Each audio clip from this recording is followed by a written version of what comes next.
Shaq, you're the first guy I thought of when I heard this news the other day. Of course, I talked to you and Charles and Kenny later that afternoon, but then I saw that you had gotten a text from Kobe that morning, or Sharif had gotten one. How have you been over the last 48 hours, man? Well, as you know, it's already been the last couple months been really tough. Lost my little sister. Haven't been sleeping. Haven't been doing the normal things I usually do. I work, we laugh, we kid, we joke. When I get back home and look at reality and say she's gone, it just hurts. So the other day I'm downstairs working out with my son Shakir and my nephew Columbus. And my other nephew comes in crying and he shows me his phone. And I snapped at him. I said, man, get that out of my face. Just get it away from me. You know, we live in a world where anything could be photoshopped, anything could be hoaxed. I didn't want to believe it. And then I got the call from you, Charles, Kenny, everybody called me. And then we found out it was confirmed. And haven't felt the pain that sharp in a while. 47 years old, lost two grandmothers, lost a Sarge, lost my sister, and now I lost a little brother. Our names will be attached together for what we did. People always ask about our relationship, and I tell them it's just like me and Charles. You got two strong-minded people that are going to get it done their way. We're going to say certain things. The respect will never be lost. But when it comes to be inside the lines and win, that's what me and him, that's what we did. That's what me and Charles, that's what we do. It was sort of like a triple stabbing to the heart, because after you cry and wonder about that, then I get back on the internet, Rick Fox is on the plane. So now I'm sick even more. I'm calling Rick, he's not answering. So now I'm like, what's going on? And then the final blow, his lovely daughter was with him on the helicopter. You know, every time I saw his lovely wife and his kids, same thing I do with Kenny's kids and D-Wade's kids. Hi, my name is Uncle Shaq. I don't know if they know me as a basketball player. It doesn't matter. Hi, I'm Uncle Shaq. I try to make him laugh. And he would do the same thing. Sharif called me devastated and said, Kobe, just text me to check and see how he's doing. And he used to do that from time to time.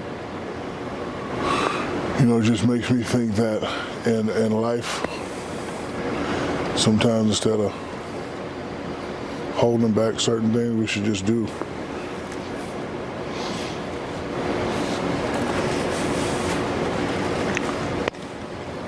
D-Wade. Hold on, I'm not finished. Okay, go. We up here, we work a lot. And I think a lot of times we take stuff for granted. Like, I don't talk to you guys as much as I need to. The fact that we're not going to be able to joke at his Hall of Fame ceremony. We're not going to be able to say, hi, I got 5, you got 4. The fact that we're not going to be able to say, if we would stay together, we could have got 10. Those are the things that you can't get back. And with the loss of my father, my sister, and my thing, that's the only thing I wish I could just say something to him again. Last time I talked to him was when we were here and I asked him to get 50 and he got 60. It's the last time I spoke to him. And I just wish I could have, you know, so it definitely changes me. I have to, because I work a lot. You guys know what I do. I work probably more than the average guy, but I just really have to now just take time and just call and say, I love you. Rick Fox finally called me and said, man, I love you. B. Shaw called me. So I'm going to try to do a better job of just reaching out and just talking to the people rather than always procrastinating, because you never know.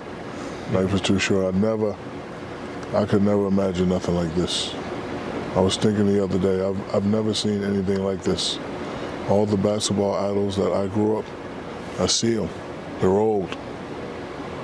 Like I used to be at home when you came to interview me, Ernie. I used to watch the great mile round and rebound. Now I'm working with him. I used to want to be Dr. J. He used to live next door to my mother in Orlando. My father used to tell me about the three great big men. I met them. I seen them. And the fact that we lost probably the world's greatest Laker, world's greatest basketball player. It's just, listen, people are going to say, take your time and get better, but it's going to be hard for me. I already don't sleep anyway, so. But I'll figure it out. My condolence goes out to his family, his mom, his dad, his sisters, the other families, everybody involved. Laker organization, I talked to Jeannie and Linda, and people here are hurting, especially in this organization. You know, some people have to get treatment, and some people just don't understand, because it hit all of us out of nowhere. I didn't want to believe it. I said to myself, I hope some butt-face made this up, and it's not true. I didn't want to believe it. But then after getting all the calls, and then you finally feel was concerned, it just, you know, my spirit just left my body. I just wish I could be able to say one last thing to the people that we lost, because, you know, once you're gone, you're gone.